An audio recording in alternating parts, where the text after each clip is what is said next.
How to stay calm in any situation. We all know people in our lives who are as cool as cucumbers. These are the people who never seem to get fazed by anything. No matter how the world is crashing down around them, they know just what to say and do, and they act as a calming influence on everyone around them. Then there are the people who get into a flap, who panic, and who shout. Guess who is the more effective in a crisis? Guess who makes the better leader? Guess who people look up to more?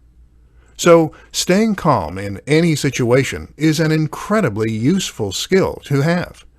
The question is how you go about overcoming the all-too-human urge to lose it.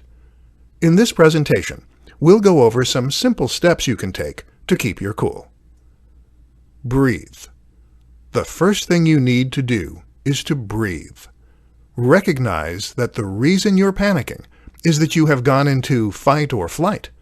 This is your body's physiological response to trouble, and it causes your heart rate to become elevated, your breathing to accelerate, and your mind to race. Not helpful. If you breathe, though, then you can regain your composure and fix your parasympathetic tone.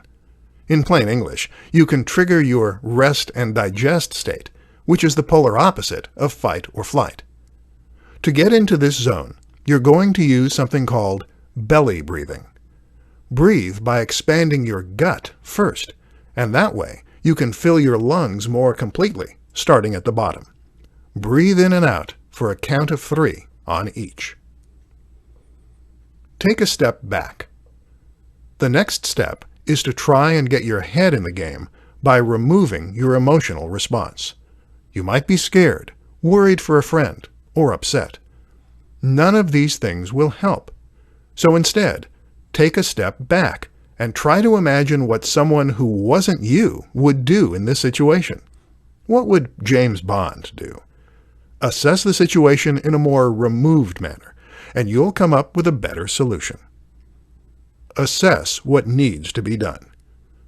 One of the reasons that many of us become frozen with fear is that we don't want to take responsibility and make matters worse rather than better. To avoid this, quickly identify the worst-case scenario and the best-case scenario. Accept the possibility of the worst-case scenario, but take the steps you need to take to work toward the latter.